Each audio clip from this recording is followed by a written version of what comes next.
नमामि संस्कृतम मीमांसा संस्कृत प्लेटफॉर्म पर आप सभी लोगों का हार्दिक अभिनंदन है।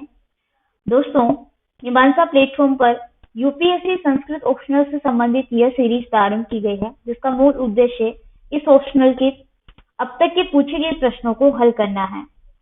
इसी सीरीज के अंतर्गत हम वर्तमान में सन 2018 के प्रश्न पत्र को हल कर रहे हैं। इसके पूर्व में हम 22, 21, 20 तथा 19 के प्रश्न पत्रों को हल कर चुके हैं। हम अभी 2018 के प्रश्न पत्र को हल कर रहे हैं, जिस कड़ी में हम पूर्व के वीडियोस में प्रश्न संख्या 2 तक हल कर चुके हैं। आज हम प्रश्न संख्या 3 को देखने वाले हैं। प्रश्न संख्या 3 को प्रारंभ करने से पूर्व दोस्तों, मैं आपको बता देती हूँ कि जो प्रश्न संख्या 3 है, ये मूलतः काव्य शास्त्र से संबंधित प्रश्न होता है। कई लोगों को इसमें ये कंफ्यूजन होता है कि इसमें संस्कृत साहित्य के इतिहास से प्रश्न आएगा अथवा काव्य शास्त्र से प्रश्न आएगा।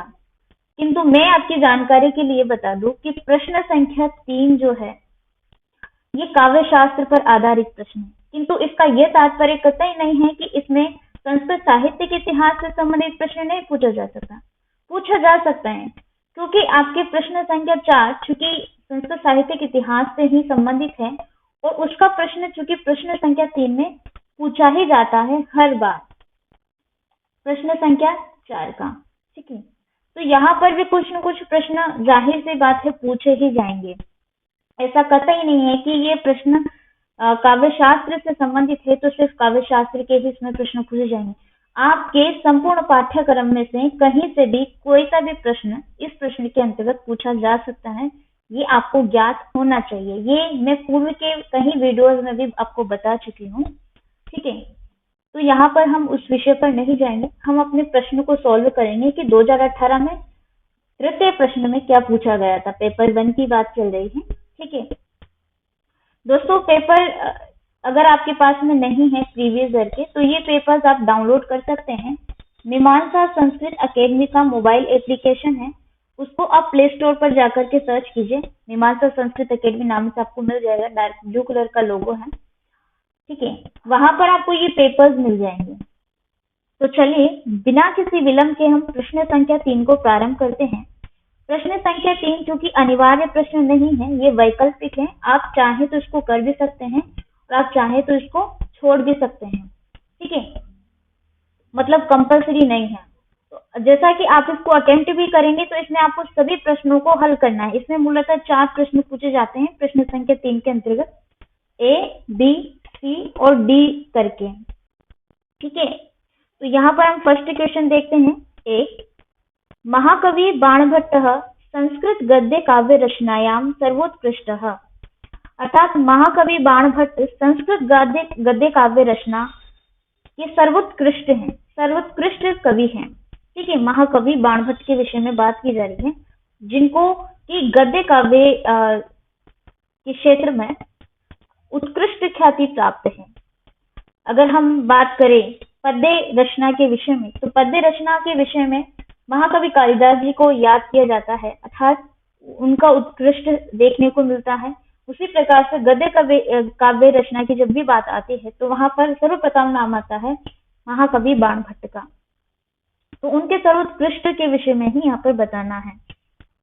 देखिए, पद्यात्मक काव्य जगत में जो स्थान जिस प्रकार से कवि कुलगुरु कालिदास जी का है, वही स्थान गद्यात्मक काव्य जगत में महाकवि बाणभट्ट को भी प्राप्त है। मैंने जैसा आपको अभी बताया, यदि महाकवि बाणभट्ट को गद्य काव्य जगत का कादिष्टिक कालिदास कहा जाए तो अत्युक्ति नहीं होगी।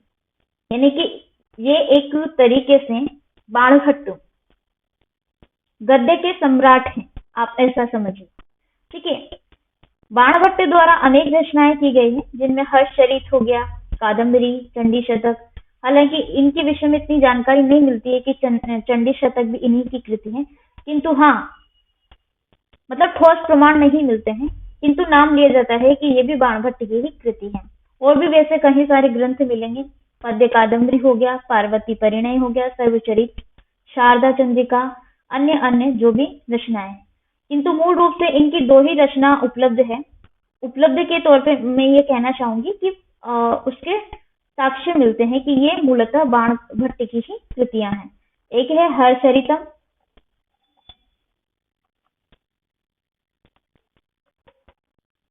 और एक है कादम्बरी।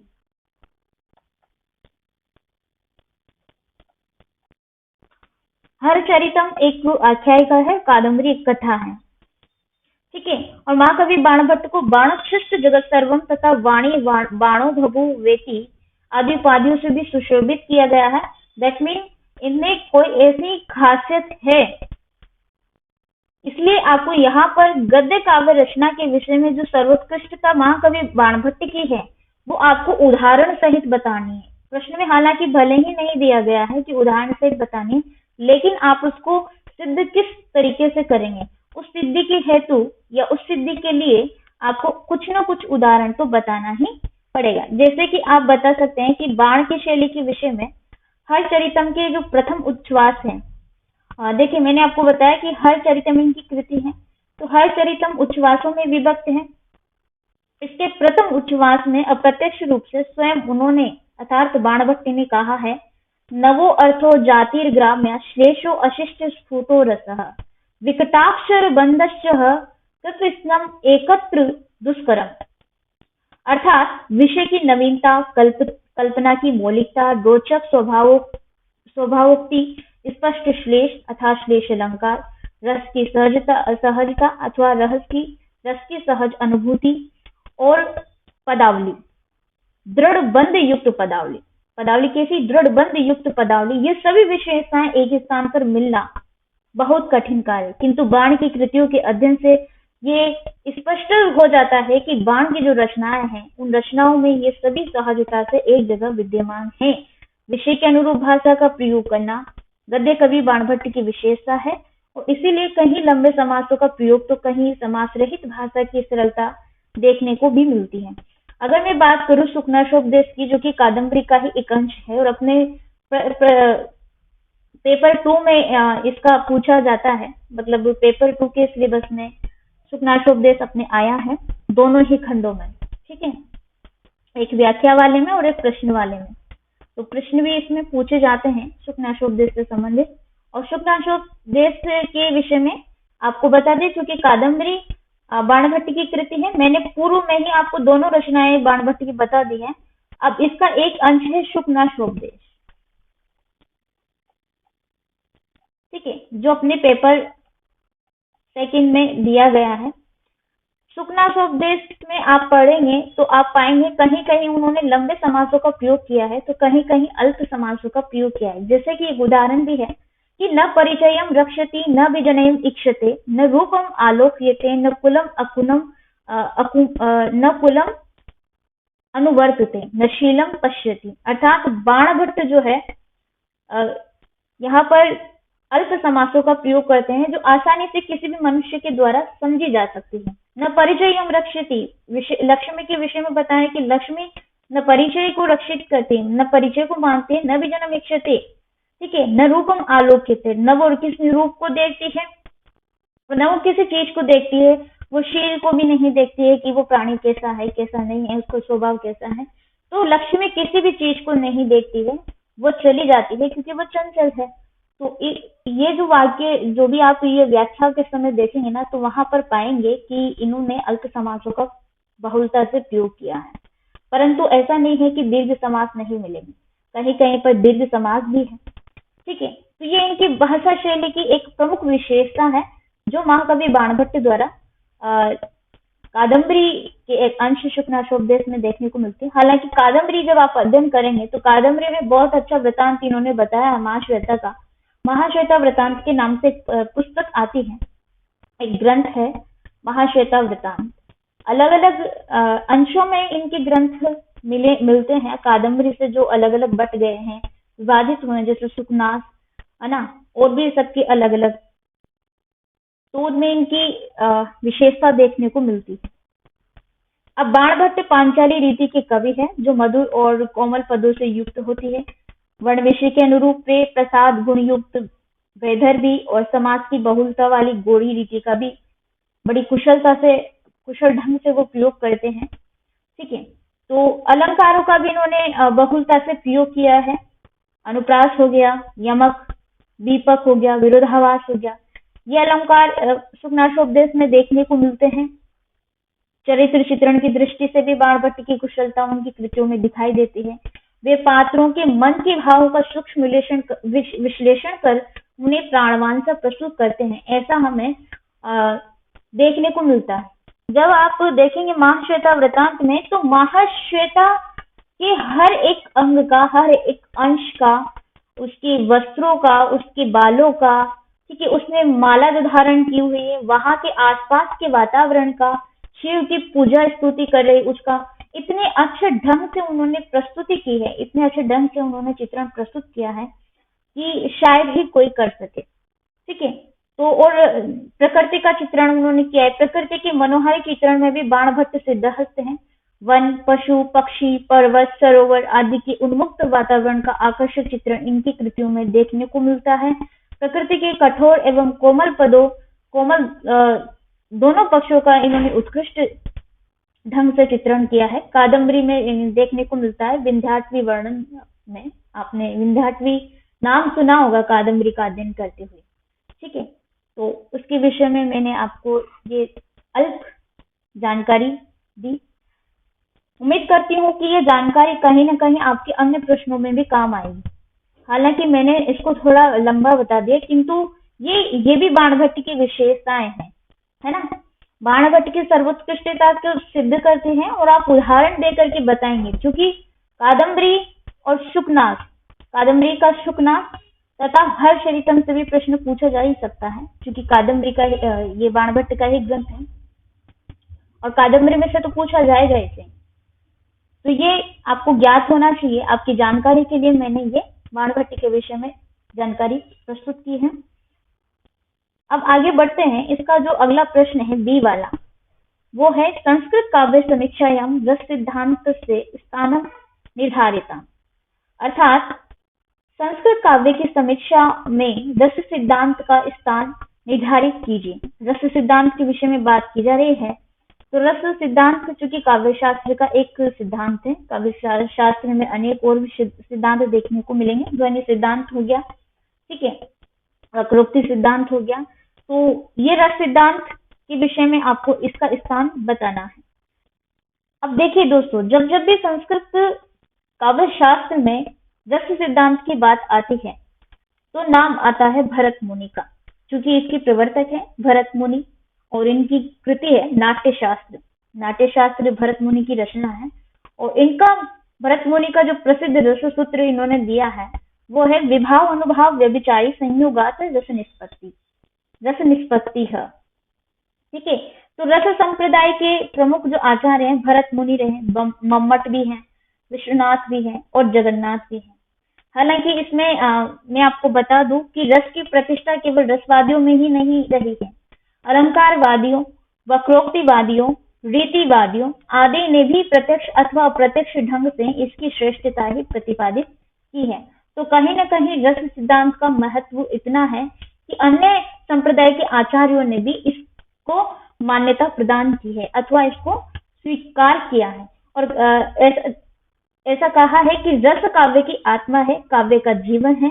रस बिना काव्य आत्मा विहीन, शरीर के समान क्या है, निष्प्राण है। तो रस शब्द का जो व्युत्पत्ति अर्थ है वो है रस्यते आस्वाद्यते इति रसः, जो आस्वादित किया जाए अथवा जो बहता है वही रस है। तो इस प्रकार इसमें आस्वादत्व और द्रवत्व की विशेषता निहित है, किसमें, रस में। तो रस तत्व की सत्ता का उदय तो भारतीय काव्य के अभ्युदय के साथ ही हुआ था। तो रस को काव्य की आत्मा माना गया है। रस काव्य, एक तरीके से ये कह सकते हैं काव्य ही रस है, काव्य आनंद ही काव्य रस का स्वरूप है, सामान्यतः ऐसा कहा जाता है। तो काव्य रस का यह स्वरूप ऐसा है जिसमें सार्वभौम विश्व भर का साहित्य आ जाता है और रस के बिना जो काव्य है वो काव्य नहीं, और काव्य की आत्मा ही रस को कहा गया है। तो रस सिद्धांत के यहाँ पर आपको स्थान के विषय में रस की महत्ता को बताना है कि क्यों आवश्यक है रस काव्य शास्त्र में, ये किसी भी काव्य में, ठीक है। तो आपको वही बताना है। ठीक है, उम्मीद करती हूँ कि आपको इसमें क्या कोट करना है, क्या लिखनी है चीजें, वो आपको पता चल गया होगा। तो दोस्तों, प्रश्न संख्या 3 के अंतर्गत अपना नेक्स्ट क्वेश्चन है सी, राम कथाम आश्रिते संस्कृते बहुनी काव्यानि विरचितानि तव्यम इदम विवेच्यताम। अर्थात राम कथा पर आश्रित संस्कृत में बहुत सारे काव्यों की रचना की गई है। तव्य इदम विवेच्यताम, उनकी यहाँ विवेचना प्रस्तुत करनी है। तो राम कथा से तात्पर्य यहाँ पर यह है रामायण। ठीक है, तो रामायण का जब भी नाम आता है तो आपको ज्ञात होगा कि रामायण एक उपजीव्य काव्य है और इससे अनेकों काव्यों की रचनाएं की गई हैं। विशेष तौर से संस्कृत साहित्य की अगर बात की जाए तो संस्कृत साहित्य में अनेकों ग्रंथ लिखे गए हैं रामायण से, तो इसलिए इसको उपजीव्य काव्य के नाम से जाना जाता है। न सिर्फ रामायण, अभी तो महाभारत भी, अभी तो यहाँ पर प्रश्न रामायण से संदर्भित पूछा गया है, किंतु इस ऐसा ही प्रश्न महाभारत से संदर्भित पूछा जा सकता है, तो आपको अपने प्रश्न तैयार कर लेने हैं। मेरे से किसी ने पूछा था कि मैम संभावित प्रश्नों के विषय में बताइए कि अब क्या पूछा जा सकता है, तो मैं वही आपको यहाँ पर बता रही हूँ कि रामायण से संदर्भित पूछा गया है तो महाभारत से संदर्भित भी पूछा जा सकता है। ठीक है, तो रामायण से बने या रामायण से लिए गए जो कथा वस्तु है, कहीं न कहीं उनसे जितने भी ग्रंथ रचे गए हैं संस्कृत साहित्य में, जो भी आपको नाम ज्ञात है वो आप उसमें कोट करेंगे, उनमें क्या क्या मूल कथा दी गई है वो आपको बतानी है। अब जैसे रामायण की बात आती है, जब भी रामायण की बात आती है, रामायण के रचयिता वाल्मीकि थे। इन्होंने प्रथम अलंकृत काव्य लिखकर समस्त परवर्ती भारतीय कवियों के लिए एक आदर्श प्रस्तुत किया। ठीक है, और इनको एक ये कहा जाता है कि मधुमय भणिति नाम मार्गदर्शी महर्षि, ये कहा जाता है। ये एक निषाद जो है, निषाद द्वारा क्रीड़ा में रत क्रौंच पक्षी के मारे जाने की घटना को देख करके करुणा से इनका हृदय उद्विग्न हो उठा और करुणा से वाल्मीकि का हृदय जो द्रवित हो उठा था, उनके मुख से स्वयं ही यह पद्य फूट पड़ा कि मां निषाद प्रतिष्ठाम तमगमः शाश्वती समाहा ये क्रौंच मिथुनाम एकम अवधि काम मोहितम। ये तो आपको ज्ञात होगा ही सही, यहीं से समस्त साहित्य का प्रादुर्भाव हुआ है। संस्कृत साहित्य के जितने भी काव्य रचनाओं का ये कह सके कि उद्भव कहाँ से हुआ है, तो इसी एक पद्य से हुआ है। सर्वप्रथम रामायण नामक ग्रंथ की रचना की गई। उस रामायण नामक ग्रंथ में इसी वो जो ग्रंथ है रामायण, उसका प्रादुर्भाव यहीं से हुआ, मतलब वो रामायण यहीं से प्रारंभ की गई।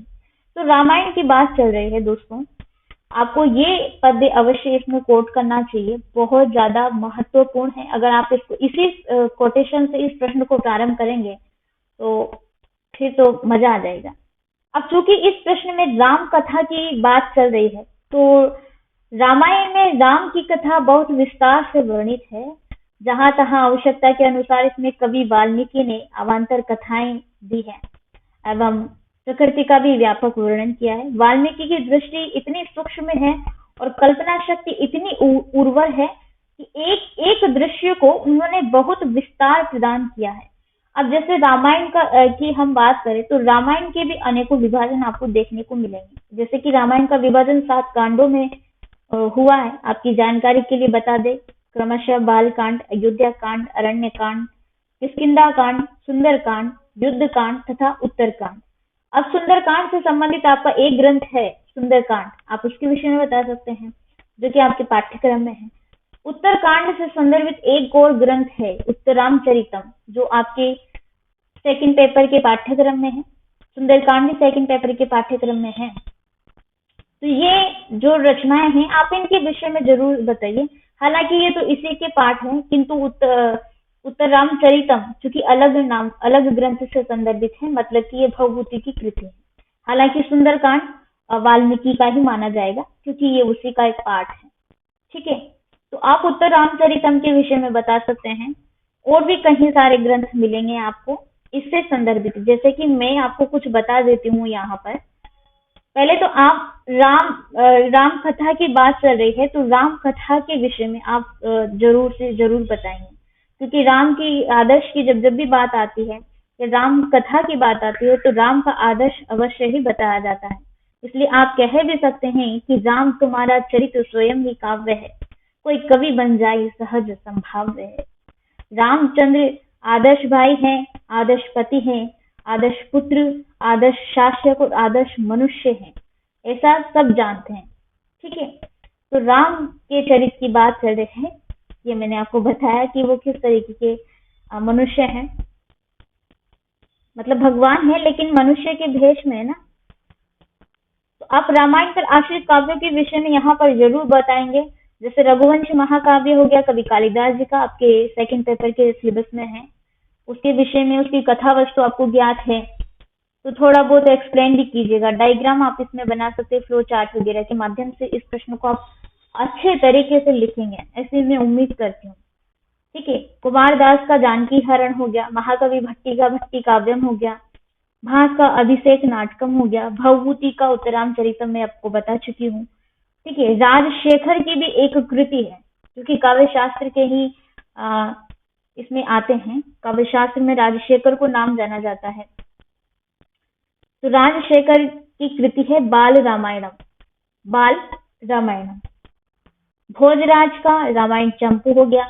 तुलसीदास जी की भी कृति आप नाम जानते हैं, श्री रामचरितमानस, जो कि तुलसीदास जी द्वारा लिखी गई है। ठीक है, और भी अनेक ग्रंथ आपको देखने को मिलेंगे। प्रतिमा नाटकम हो गया भास का, भास के विषय में भी आप पढ़ते ही हैं। अनर्ग राघवम, ये इनमें से जो भी कृति की कथा वस्तु आपको ठीक तरीके से ज्ञात है वो आप इस प्रश्न के अंतर्गत जरूर कोट करेंगे। और मैं ये कहूंगी कि 4 से 5 ग्रंथों के विषय में तो आप अवश्य ही बताइए।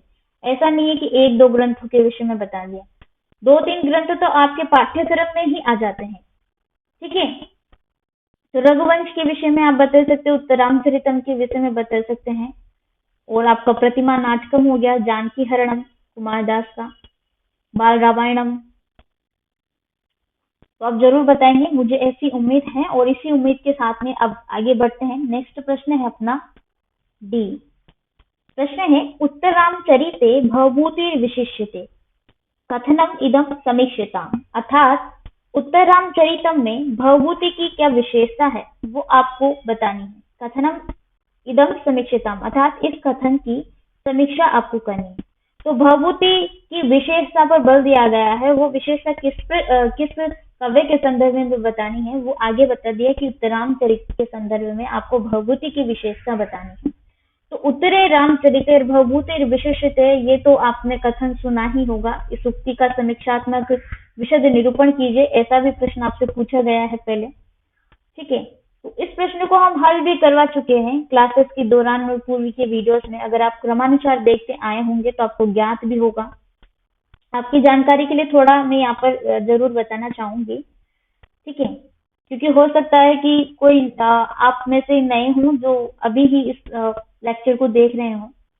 ठीक है, तो उत्तरामचरिते भवभूति विशिष्यते, आप इस कोटेशन से भी यहाँ पर प्रारंभ कर सकते हैं जो प्रश्न में ही दी गई। अगर सिमिलर कोटेशन से यहाँ प्रारंभ करेंगे तो बहुत अच्छा रहेगा, क्योंकि प्रश्न से संदर्भित ही आपको अपने उत्तर को लिखना है।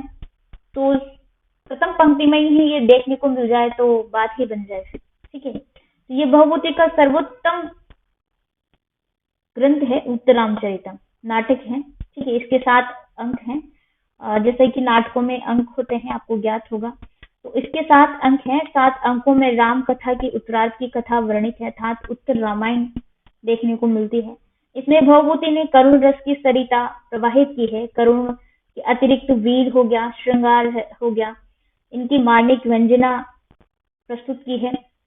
इसमें राम के उत्तरकालीन चरित्र को अनेक नवीन कल्पनाओं के साथ प्रकृति की गोद में दिखाया गया है। और जो महाकवि भवभूति हैं, इन्होंने जो वास्तविक रामायण है, जैसे आप अभी हम बात कर रहे थे वाल्मीकि रामायण की, तो मैंने आपको बताया था कि रामायण से क्या क्या ग्रंथ रचे गए हैं बाद में। उत्तरामचरितम भी जैसा मैंने अभी नाम लिया है, तो मूल कथा वाल्मीकि रामायण से कुछ ना कुछ इन्होंने परिवर्तन कर दिया है अपने उत्तरामचरितम में। क्योंकि उत्तर रामायण में उत्तरकांड, आपको मैंने बताया कि उत्तरकांड एक भाग है इसका, जो कि अंतिम कांड है रामायण का। तो उस अंतिम कांड के आधार पर ही या उसकी कथा वस्तु को लेकर ही भवभूति ने इस ग्रंथ की रचना की है। और इस उत्तर रामचरितम में उन्होंने मूल कथा से कुछ न कुछ परिवर्तन किए हैं। अब जैसा कि नाटकों की एक विशेषता होती है, या मैं ये कहूँ कि संस्कृत काव्य की एक विशेषता है कि किसी भी काव्य को दुखांत में एक क्षण में नहीं रखा जाता। अगर ऐसा है तो वो काव्य नहीं है। ठीक है, तो उसका अंत सुखांत हो, इसलिए भवभूति ने कुछ न कुछ इस में परिवर्तन कर दिए हैं। और जैसा कि आप इसके रस से संदर्भित बात करें, करुण रस इसमें देखने को मिलता है। इसमें राम के आदर्श को भी प्रस्तुत किया गया है, या हम ये कह सकते हैं राम के दाम्पत्य जीवन के विषय में बताया गया है। ठीक है, माता सीता और राम का किस प्रकार से आदर्श रहा है वो इन्होंने अपने उत्तर रामचरितम में प्रस्तुत किया है। तो ये इनकी एक मूल विशेषता है जो हमें उत्तर रामचरितम में देखने को मिलती है। अब चाहे सीता के वनवास की कथा हो, जो कि इसमें देखने को मिल रही है, सीता के वनवास से इसकी कथा वस्तु प्रारंभ होती है और राम सीता के पुनर्मिलन के साथ ये कथा समाप्त हो जाती है। क्योंकि वास्तविक कथा में ऐसा नहीं होता है दोस्तों। वाल्मीकि रामायण की जो कथा है, उत्तर कांड आप देखेंगे तो उसमें अंत में दोनों का मिलन नहीं होता है। किंतु भवभूति ने अपने नाटक को, उत्तर रामचरितम को सुखांत, इसका अंत सुख रूप से करने के लिए इन्होंने अंत में मिलन करवा दिया है राम और सीता का। तो ये परिवर्तन आपको मूल कथा से देखने को मिलेगा। इसमें कवि ने 12 वर्ष के लंबे समय की कथा प्रस्तुत की है। इसमें एकान्विति का प्रयत्न उतना नहीं है जितना प्रभावोत्पादक दृश्यों का संयोजन करके इसे काव्यात्मक बनाने का प्रयास हुआ है। और इसे नाटकीय काव्य की संज्ञा दी जा सकती है। जैसा कि आप इसमें देखते हैं, गृहस्थ जीवन तथा प्रेम का चित्रण प्रस्तुत किया है महाकवि भवभूति ने। और मैं ये कहूँ कि संस्कृत साहित्य में उत्तरामचरितम ही एक ऐसा ग्रंथ है जिसमें दाम्पत्य जीवन के आदर्श को प्रदर्शित किया गया है, तो वो उत्तम है। ठीक है, जब जब भी बात है कि उत्तम प्रकार का दाम्पत्य जीवन किस ग्रंथ में प्रदर्शित किया गया है, तो उस समय नाम आता है भवभूति का उत्तर रामचरितम। तो ये भवभूति की विशेषता है कि उन्होंने एक अनोखी कृति की रचना की है और उसमें दाम्पत्य जीवन को प्रदर्शित किया है। ये हमें सीख देता है दोस्तों कि किस तरीके से अपने जीवन की गाड़ी को चलाना चाहिए। ठीक है, विशेष रूप से प्रेम के संदर्भ में भी आप ले सकते हैं। तो यहीं पर हम ये कहेंगे कि काफी सारी चीजें आपको यहाँ इस लेक्चर में सीखने को मिली होंगी। और सबसे ज्यादा महत्वपूर्ण तो यह है कि प्रीवियस प्रश्नों को कैसे हल करना है। इस सीरीज के माध्यम से आपको लाभ भी हो रहा होगा, ऐसी भी उम्मीद करती हूँ। ठीक है, किंतु आपको लाभ तभी होगा दोस्तों जब आप लिखने का प्रयास करेंगे। तो लिखिए, जितना ज्यादा हो सकता है उतना ज्यादा लिखिए। लेक्चर देखने के बाद, चाहे आप कोई सा भी लेक्चर देख रहे हैं, प्रत्येक लेक्चर देखने के बाद आपको लिखने का प्रयास करना है, चाहे आप कैसा भी लिख रहे हैं। ठीक है, सुनकर लिख रहे हैं, देख कर लिख रहे हैं, आप पॉज करके भी लिख सकते हैं। ठीक है, या फिर आप पहले सुन करके बाद में भी लिख सकते हैं। It's totally depends on you, जैसा भी आप लिखना चाहें। आप वीडियो देखते हुए भी लिख सकते हैं, आप वीडियो देखने के बाद भी लिख सकते हैं, किंतु लिखना जरूर है आपको, ताकि आप खुद को इवेल्युएट कर सकें। ठीक है, तो इसी के साथ में मैं अपनी वाणी को यहीं पर विराम देती हूँ। आप सभी लोगों का तहे दिल से शुक्रिया दोस्तों कि आप अंततः हमारे साथ बने रहें। नमामि संस्कृतम।